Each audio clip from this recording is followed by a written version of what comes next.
نحمده ونصلي على رسوله الكريم اما بعد فاعوذ بالله من الشيطان الرجيم بسم الله الرحمن الرحيم يثبت الله الذين آمنوا بالقول الثابت في الحياة الدنيا وفي الآخرة ويذل الله الظالمين ويفعل الله ما يشاء. قال النبي صلى الله عليه وسلم استنزهوا عن البول فإن عامة عذاب القبر او كما قال علیہ الصلوۃ والسلام. میرے دوستو، بزرگوں، بھائیوں، انسان دنیا کے اندر زندگی گزار رہا ہے. اس نے اس دنیا کو چھوڑ کر قبر میں جانا ہے. جس طرح یہ دنیا کی زندگی برحق ہے، حقیقت ہے، ہم گزار رہے ہیں، اسی طرح قبر کی زندگی بھی بالکل برحق ہے. قرآن اور احادیث میں ایک جگہ نہیں، دو جگہ نہیں، کئی مقامات پر قبر کی زندگی کا ذکر ہے. اور قبر اسی زمین کے اوپر قبر ہے، آسمانوں پر قبر نہیں ہے. اور آپ صلی اللہ علیہ وسلم کو اللہ جل جلالہ نے پارہ نمبر 10 میں ارشاد فرمایا وَلَا تُصَلِّ عَلَىٰ أَحَدٍ مِّنْهُمْ مَاتَ أَبَدًا وَلَا تَقُمْ عَلَىٰ قَبْرِهِ. اے نبی صلی اللہ علیہ وسلم، آپ ان منافقین میں سے کسی کا نماز جنازہ نہ پڑھیے، وَلَا تَقُمْ عَلَىٰ قَبْرِهِ، اور آپ ان کی قبر پر بھی کھڑے مت ہو. یعنی آپ صلی اللہ علیہ وسلم نے ایک منافق کا جنازہ پڑھایا تھا. اس وقت آپ کو ممانعت نہیں ہوئی تھی اور آپ اس کی قبر پر کھڑے تھے، زمین پر ہی کھڑے تھے، آسمانوں پر نہیں کھڑے تھے. تو اللہ تعالیٰ نے واحد مذکر حاضر کی صیغے سے منع کر دیا وَلَا تَقُمْ عَلَىٰ قَبْرِي. جن حضرات نے صرف نحو پڑھی ہے وہ سمجھتے ہیں وَلَا تَقُمْ یہ کون سا صیغہ ہے؟ واحد مذکر حاضر کا صیغہ ہے. جیسے آپ میرے سامنے بیٹھے ہیں، میں آپ کو منع کروں آپ یہ کام نہ کریں. تو اسی طرح اللہ جل جلالہ نے اس آیت میں آپ صلی اللہ علیہ وسلم کو خطاب کیا اور منع کیا وَلَا تُصَلِّ عَلَىٰ أَحَدٍ مِّنْهُمْ مَاتَ أَبَدًا وَلَا تَقُمْ عَلَىٰ قَبْرِهِ. آپ منافقین کے جنازہ بھی نہ پڑھیے اور اس کی قبر پر بھی نہ کھڑے ہو. یعنی عبداللہ بن ابی بن سلول جو منافقین کا سردار تھا، اس کے بعد آپ صلی اللہ علیہ وسلم نے منافقین کا جنازہ پڑھانا بھی چھوڑ دیا اور ان کی قبر پر دعا کرنا بھی چھوڑ دیا. اب آگے چلیں. اور عذاب بھی اسی قبر کے اندر ہوتا ہے. ایک حدیث نہیں، دو نہیں، بے شمار احادیث ہیں صحیحین کے اندر، صحیح بخاری کے اندر، صحیح مسلم کے اندر اور صحیح ستہ کی بے شمار احادیث ہیں. اور اس سے بڑھ کر جب انسان فوت ہو جاتا ہے تو جب مٹی ڈالتا ہے تو مستحب طریقہ یہ ہے کہ آدمی زمین سے 3 مٹی کی مٹھی اٹھائے اور پھینکے. اور اس وقت کی جو دعا ہے اس سے بھی یہ بات ثابت ہو رہی ہے کہ جو عذاب قبر ہے اسی زمین والی قبر میں ہوتا ہے. اور وہ دعا کون سی ہے؟ پارہ نمبر 16 سورۃ طٰہٰ کے اندر ہے کہ جب پہلی زمین سے مٹی کی مٹھی اٹھائے تو یہ دعا پڑھے منہا خلقناکم، کہ جس کا ترجمہ یہ ہے کہ اسی زمین سے ہم نے تم کو پیدا کیا. پھر جب زمین سے دوسری مٹی کی مٹھی اٹھا کر پھینکے پھر یہ دعا پڑھے وَفِيهَا نُعِيدُكُمْ، اسی زمین میں ہم تم کو لٹائیں گے. اور جب تیسری مٹی کی مٹھی اٹھا کر پڑھیں تو پھر یہ دعا پڑھیں وَمِنْهَا نُخْرِجُكُمْ تَارَةً أُخْرَىٰ، اسی زمین سے ہم تم کو دوبارہ نکالیں گے، دوبارہ پیدا کریں گے.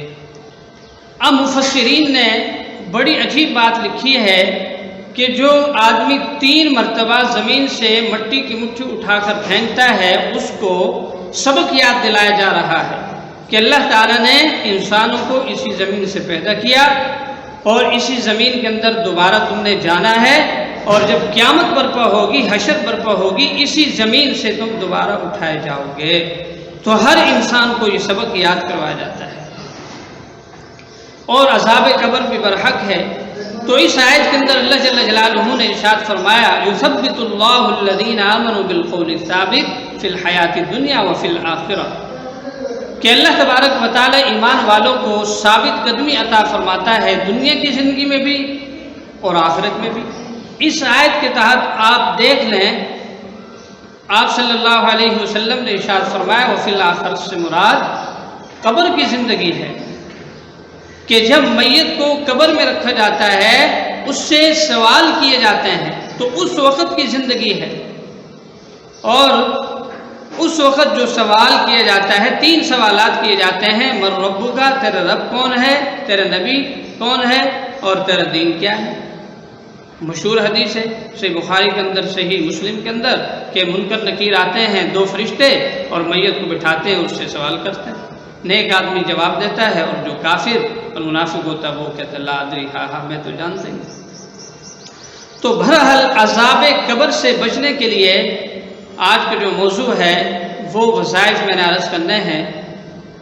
ایک وظیفہ تو آپ صلی اللہ علیہ وسلم نے ارشاد فرمایا کہ جو بندہ سورہ ملک کی تلاوت پابندی سے کرتا ہے اللہ جل جلالہ اس کو عذاب قبر سے محفوظ فرما دیتے ہیں۔ یہ صحیح مستند حدیث ہے اور بڑی پکی حدیث ہے۔ آپ صلی اللہ علیہ وسلم کا معمول تھا جب تک سورہ ملک اور سورۃ السجدہ 2 صورتیں نہ پڑھ لیتے تھے رات کو نہیں سوتے تھے۔ یہ دونوں صورتیں عذاب قبر سے بچانے میں بہت مؤثر ہیں، اور اللہ سے جھگڑتی ہیں اللہ اس بندے کو عذاب قبر سے بچا، نہیں تو ہمیں قرآن سے نکال دے، اور پرندے کی طرح سے اس میت پر اپنے پر پھیلا دیتی ہے۔ سبحان اللہ۔ عذاب قبر حق ہے، اور جو آدمی بالفرض آدم علیہ السلام سے لے کر اب تک قبر کے اندر ہے، اگر نیک آدمی ہے وہ جنت کی سیریں کر رہا ہے اسی قبر کے اندر، اور اگر بد آدمی ہے تو وہ عذاب کے اندر ہے۔ اور ایک روایت کے اندر آتا ہے جو نیک بندہ ہوتا ہے اس کو صبح اور شام جنت دکھائی جاتی ہے، اور اس کو کہا جاتا ہے عنقریب تو اس کی طرف اٹھایا جائے گا، اور اگر کافر یا جس کے لیے جہنم کا فیصلہ طے ہو چکا ہے اس کو صبح و شام جہنم دکھائی جاتی ہے، اس کو کہا جاتا ہے عنقریب تو اس کی طرف اٹھایا جائے گا۔ ایک عمل تو یہ ہوا سورہ ملک اور سورہ سجدہ کی تلاوت سے آدمی عذاب قبر سے بچ جاتا ہے۔ نمبر 2، دوسرا عمل، یہ حدیث میں نے آپ کے سامنے تلاوت کی، استنزہوا عن البول فإن عامۃ عذاب القبر، تم پیشاب کے قطروں سے بچو، بے شک عام طور پر عذاب قبر پیشاب کے قطروں سے نہ بچنے کی وجہ سے ہوتا ہے۔ اکثر لوگ پیشاب کے قطروں سے نہیں بچتے، کہ جب استنجا کرنے جاتے ہیں بے احتیاطی کے ساتھ استنجا کرتے ہیں، چھینٹے لگ جاتے ہیں، کپڑے ناپاک ہو جاتے ہیں، یہ استنجا خشک صحیح نہیں کرتے، تو اس کے بعد قطرہ وغیرہ نکل جاتا ہے، وضو کے بعد وضو ٹوٹ گیا، کپڑے ناپاک تو نماز پڑھی، نماز بھی نہیں۔ تو اس لیے پیشاب کے قطروں سے بچنا چاہیے۔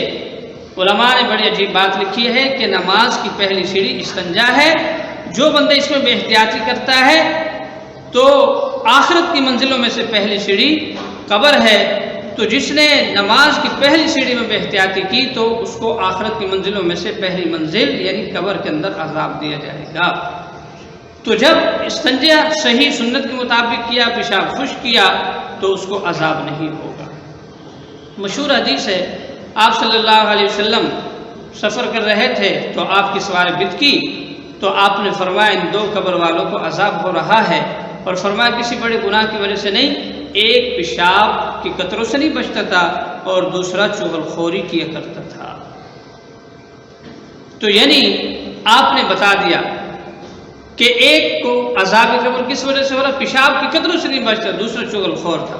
تو یعنی اس روایت سے ہمیں تیسرا عمل یہ ثابت ہوا کہ آدمی کو اپنی زبان کی حفاظت کرنی چاہیے اور چغل خوری سے اپنے آپ کو بچانا چاہیے، یعنی ایک کی بات ادھر اس کی بات ادھر، تو دائیں بائیں باتیں پھیلانا، تو چغل خوری سے بچنا، زبان کی حفاظت کرنا، یہ بھی عذاب قبر سے حفاظت کا ذریعہ ہے۔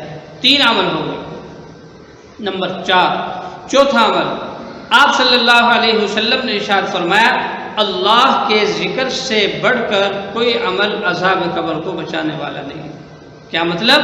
یعنی جو آدمی اللہ کا ذکر کثرت سے کرتا ہے تو اللہ جل جلالہ اس کو بھی عذاب قبر سے محفوظ فرما دیتے ہیں۔ نمبر 5، آپ صلی اللہ علیہ وسلم کی مشہور حدیث ہے کہ جو آدمی نماز کی پابندی کرتا ہے اس کو 5 انعام ملتے ہیں. ان 5 انعامات کے اندر ایک انعام یہ بھی ہے کہ اس کو عذاب قبر نہیں ہوتا، اور جو بے نمازی ہوتا ہے اس کو قبر کے اندر عذاب ہوتا ہے، آگ جلا دی جاتی ہے، اژدہا مسلط کر دیا جاتا ہے، اتنا بڑا اژدہا کہ پورا دن اور پوری رات چلتے رہے، اس کی مسافت ختم نہ ہو. وہ اژدہا زمین پر پھنکار مارے تو قیامت تک سبزہ نہ اگے، اور جب ایک دفعہ میت کو ڈستا ہے تو میت 70 ہاتھ زمین میں دھس جاتی ہے. اتنا بڑا اژدہا بے نمازی پر مسلط کیا جاتا ہے.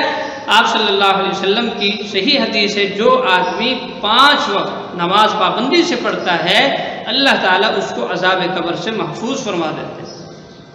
تو اور بھی بہت سے اعمال ہیں، تو 5 عمل میں نے ایسے بتائے کہ آدمی جن کی برکت سے عذاب قبر سے محفوظ رہتا ہے. نمبر 1 سورہ ملک، سورہ سجدہ کی تلاوت کرنے والا. نمبر 2 پیشاب کے قطروں سے بچنے والا. نمبر 3 چغل خوری سے بچنے والا. نمبر 4 اللہ کے ذکر کی کثرت کرنے والا. اور نمبر 5 نماز کی پابندی کرنے والا. اب آگے چلیے، آپ صلی اللہ علیہ وسلم نے ارشاد فرمایا کہ اگر مجھے یہ خطرہ نہ ہوتا کہ تم اپنے مردوں کو قبر میں دفنانا چھوڑ دیتے تو میں اللہ سے دعا کرتا کہ اللہ تعالیٰ تمہیں بھی عذاب قبر دکھا دیتا. اور ارشاد فرمایا کہ جب میت کو قبر میں رکھا جاتا ہے اور وہ بد ہوتی ہے تو جب اس کو عذاب دیا جا رہا ہوتا ہے تو جن و انس کے علاوہ مشرق مغرب کی تمام چیزیں اس کی چیخ و پکار کو سنتی ہیں، اور یہ صحیح حدیث ہے. تو اس لیے ہمیں ان 5 اعمال کی پابندی کرنی چاہیے. کیا پتہ ہماری موت آ جائے اور پھر ہم بھی قبر کے اندر رکھ دیے جائیں اور پتری کتنے ہزاروں سال ہمیں قبر میں سونا پڑے، لیکن یہ اعمال مختصر سے ہیں، اور لیکن ان کی فضیلت اور ان کی جامعیت اور برکت اتنی زیادہ ہے کہ آدمی ان اعمال کے کرنے کی وجہ سے ہمیشہ ہمیشہ عذاب قبر سے محفوظ رہ جاتا ہے. اللہ جل جلالہ مجھے اور آپ کو دنیا کے تمام مسلمانوں کو ان اعمال کی پابندی کرنے کی توفیق عطا فرمائے. وما علینا الا البلاغ.